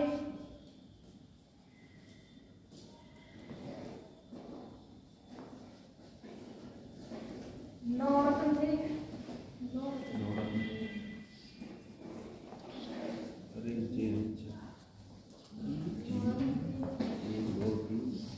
पहला कालिदास।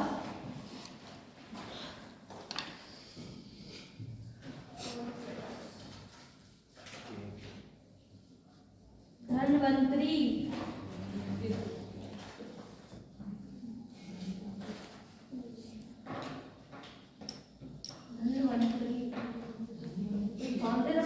चिकित्सा बड़े बड़े विद्वान देश के यहाँ बैठे थे। 12 वीर। क्या मैं 12 वीर 12 वीर।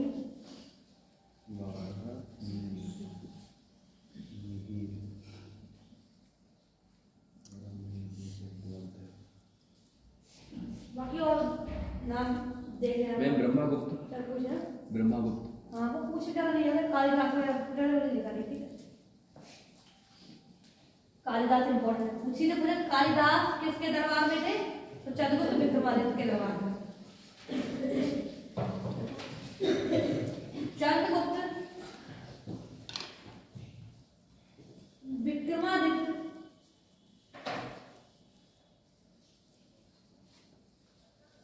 के शासन में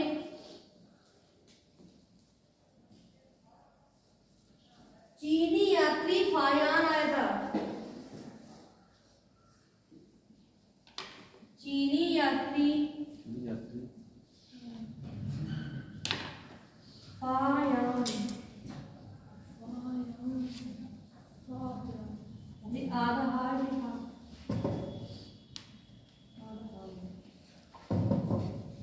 पूछा जाता है फायान किसके शासन काल में आया था?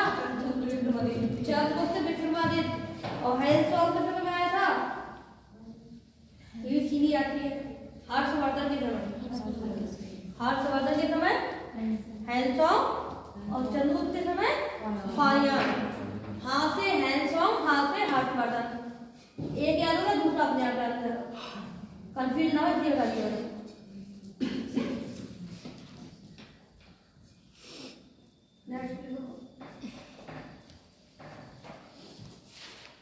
कुमारगुप्त।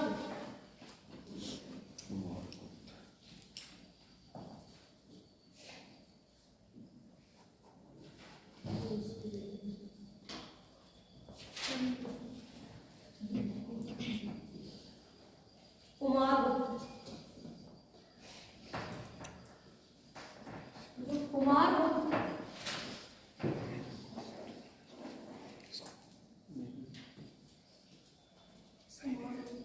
ने नालंदा विश्वविद्यालय की स्थापना की। कुमारगुप्त कौन था? चंद्रगुप्त विक्रमादित्य का बेटा है। नालंदा विश्वविद्यालय। नालंदा विश्वविद्यालय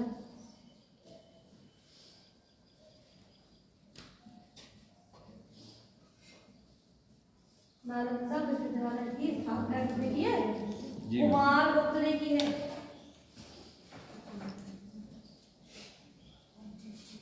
नालंदा विश्वविद्यालय की स्थापना कुमारगुप्त ने की है। एक शासक है स्कंदगुप्त।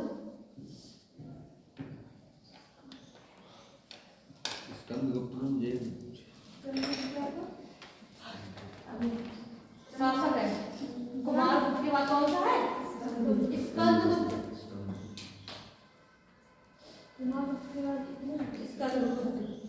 गुप्त वंश के बहुत सारे शासक हैं, लेकिन देखो स्कंद गुप्त के बारे में, इनका अभिलेख जूनागढ़ भीतरी अभिलेख है। इनका अभिलेख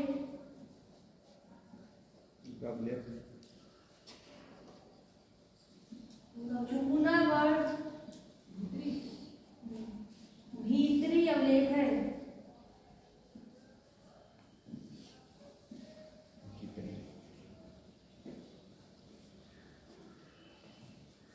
जूनागढ़ भीतरी अभिलेख है।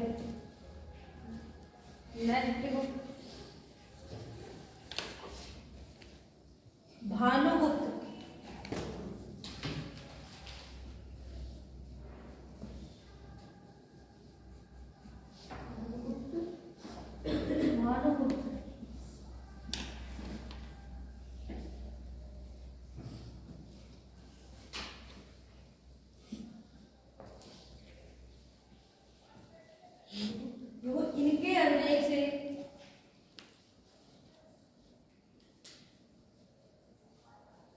इनके अभिलेख से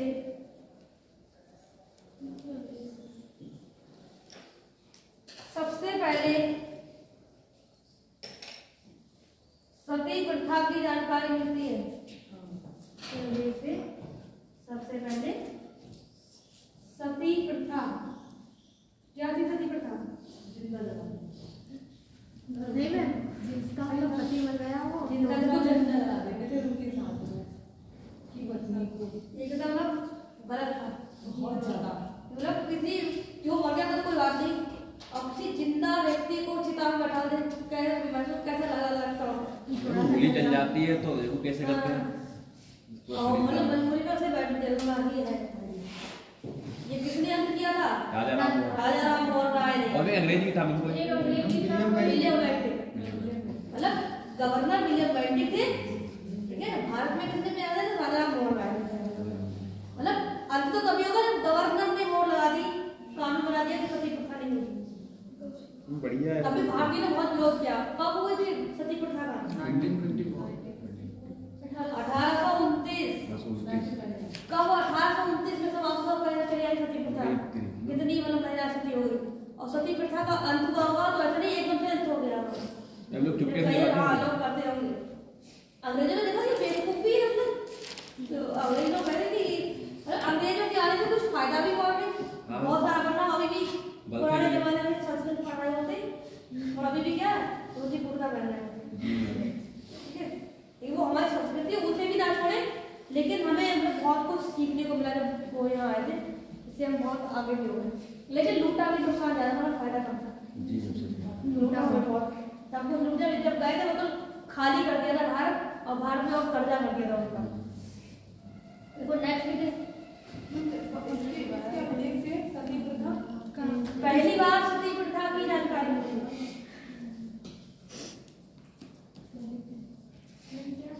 सबसे पहले मैंने कहा था भानुगुप्त के अभिलेख से सबसे पहले सती प्रथा की जानकारी मिली।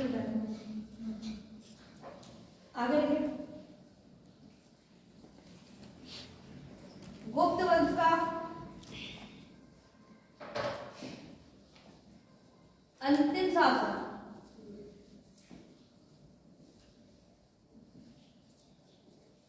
गुप्त वंश का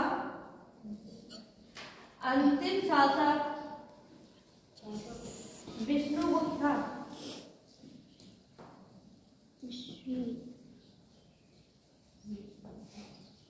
विष्णुगुप्त का वो गुप्त वंश का अंतिम शासक विष्णुगुप्त।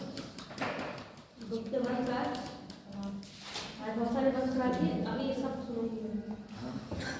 दक्षिण में सब याद होता है।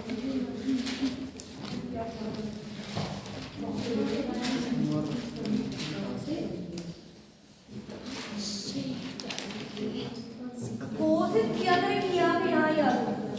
गुप्त वंश के शासकों का नाम बताओ। आप बताओ।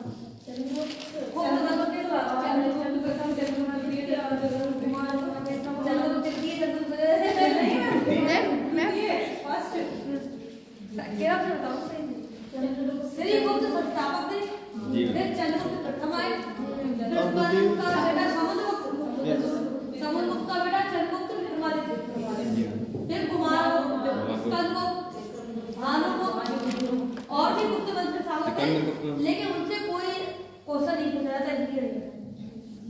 पढ़ना तो सब आए तो सभी पढ़ते रहो, तो गुप्त वंश का ही बहुत कुछ है पढ़ने बैठ जाए। एक दो पॉइंट और 6 7 सिर्फ गुप्त वंश 8 इस साल में विशाख दत्त की रचना। विशाख दत्त विशाख दत्त है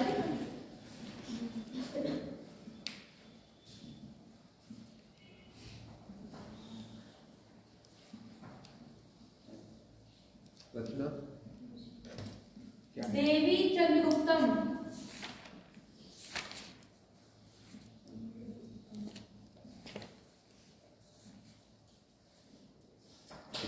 देवी चंद्रगुप्तम से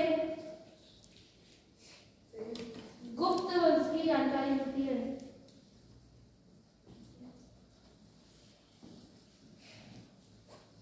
देखो इनकी और दूसरी रचना क्या बताई मैंने, ये बताया मुद्रा राक्षस बताई थी। विशाख दत्त की 2 रचना है, कौन कौन सी है? मुद्रा राक्षस, एक देवी चंद्रगुप्तम। मुद्रा राक्षस से मौर्य वंश की जानकारी मिलती है और देवी चंद्रगुप्तम से गुप्त वंश की, ना कि चंद्रगुप्त मौर्य वंश का, देवी चंद्रगुप्तम। मुद्रा राक्षस से मौर्य वंश की जानकारी, जबकि है किसका ये? मुद्रा राक्षस इन्हीं की रचना है। इनकी एक रचना कौन सी है? मुद्रा राक्षस। इससे मौर्य वंश की जानकारी मिलती है और फिर गुप्त वंश की। ठीक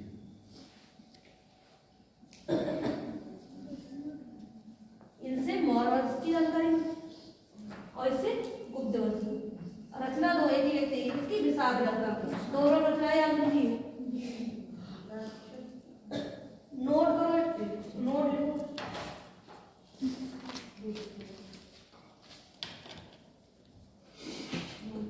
भारत में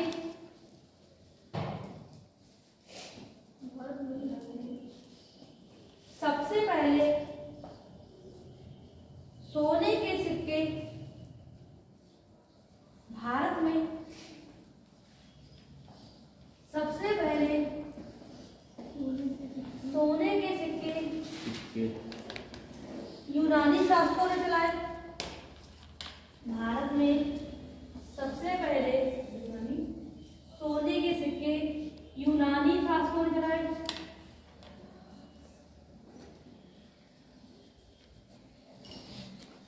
भारत में सबसे पहले सोने के सिक्के यूनानी शासकों ने चलाए। सबसे ज्यादा, दूसरी लाइन में सबसे ज्यादा सोने के सिक्के, सबसे ज्यादा सोने के सिक्के गुप्त वंश के शासकों ने चलाए। सबसे ज्यादा सोने के सिक्के गुप्त वंश के शासकों ने चलाए।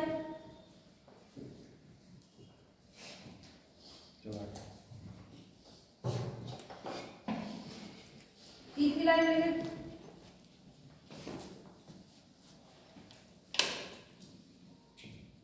सबसे शुद्ध सोने के सिक्के, सबसे शुद्ध सोने के सिक्के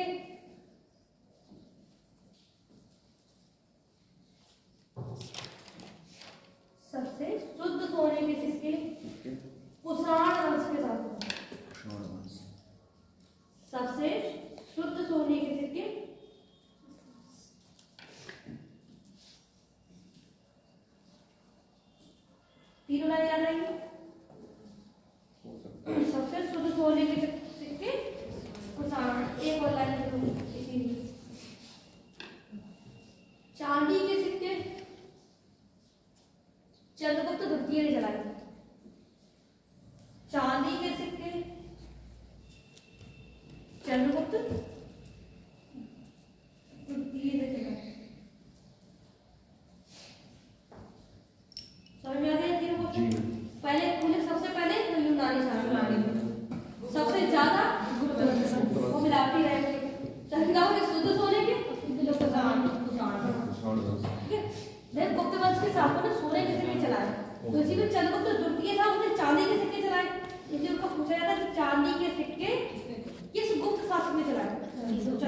मैम अभी जो लिखा है आपने? हाँ अभी तक कराए पूरे इतिहास अभी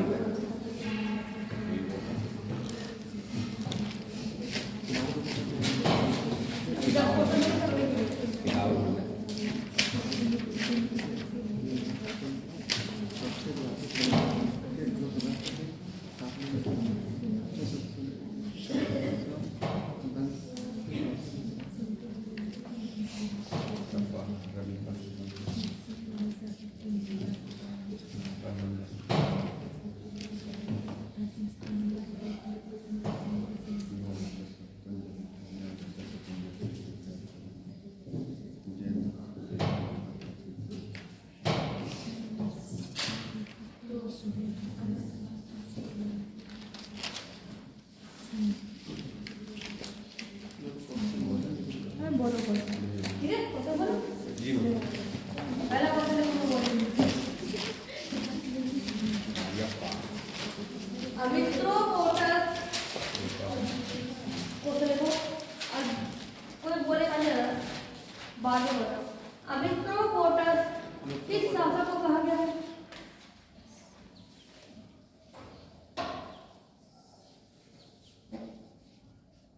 अमित्रो पोर्टस किस शासक को कहा गया है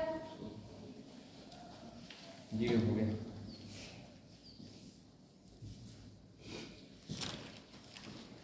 सातवाहन वंश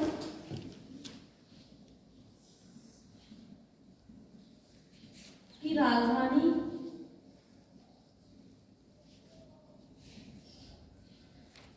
क्या थी सातवाहन वंश की राजधानी क्या थी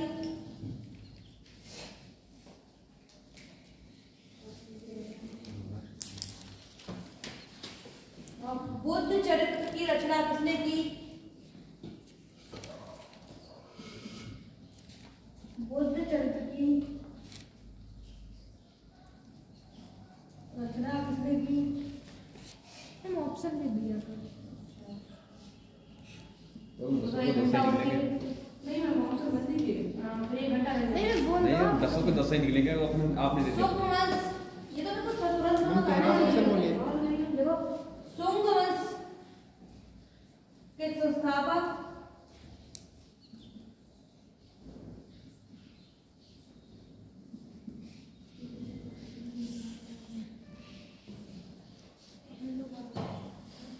भारत का नेपोलियन कोई बोलेगा नहीं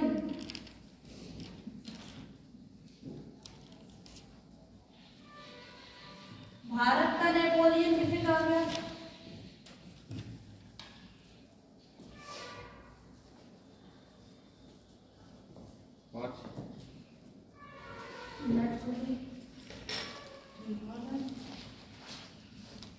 सांची का स्तूप किसने बनवाया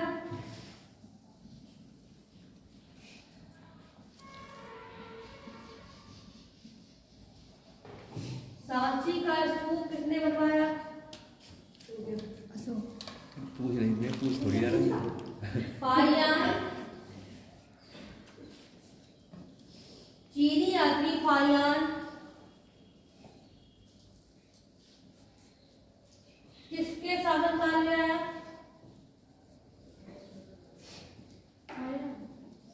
फाहियान हो गया फाहियान किसके शासनकाल में आया नालंदा की स्थापना किसने की नालंदा विश्वविद्यालय की स्थापना किसने की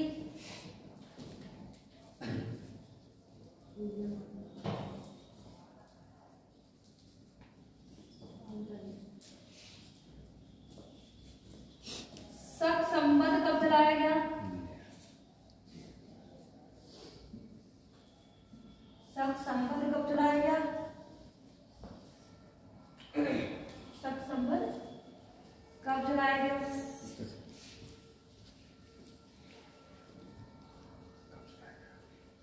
सातवाहन वंश के संस्थापक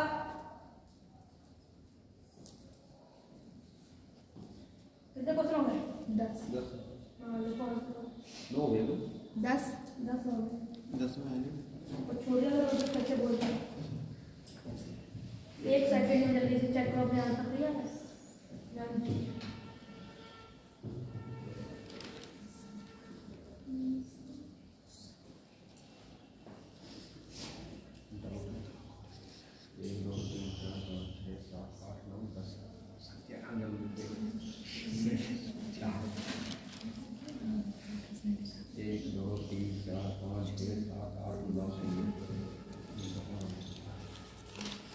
टाइम इज ओवर। ठीक है, मैं बोलने आंसर बोलने चेक करना कितने सही है। अमित्रो कोटा किससे कहा गया है? बिंदुसार। बिंदुसार कौन था? हाँ कौन किस वंश का था? अशोक के पिता का नाम था बिंदुसार, मौर्य वंश के थे। सातवाहन वंश की राजधानी बताइए।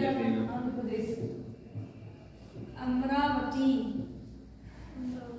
फिर कहा बुद्ध चरित्र की रचना अश्वघोष। अश्वघोष कौन थे? वो उनके दरबारी थे। किसके? चंद्रगुप्त अरे कनिष्क के पास। बुद्ध चरित्र की रचना किसने की है? अश्वघोष। और कौन किसके दरबारी थे? कनिष्क के दरबारी।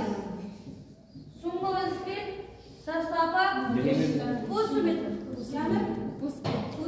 पुष्यमित्र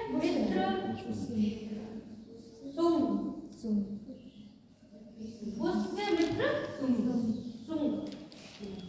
भारत का नेपोलियन समुद्र भारत का नेपोलियन तो सभी को बताओ कौन थे?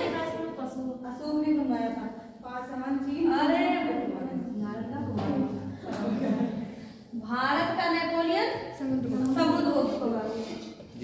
सांची का स्तूप अशोक ने कहा मध्य प्रदेश। फिर कौन सा बताओ? चीनी यात्री फाहियान चंद्रगुप्त विक्रमादित्य। किसके समय आया था? चंद्रगुप्त सेकंड या कहते थे विक्रमादित्य। ठीक है। नालंदा कुमार नालंदा कुमारगुप्त ने बनवाया है। और शक संपर्क कब शुरू हुआ? 1978।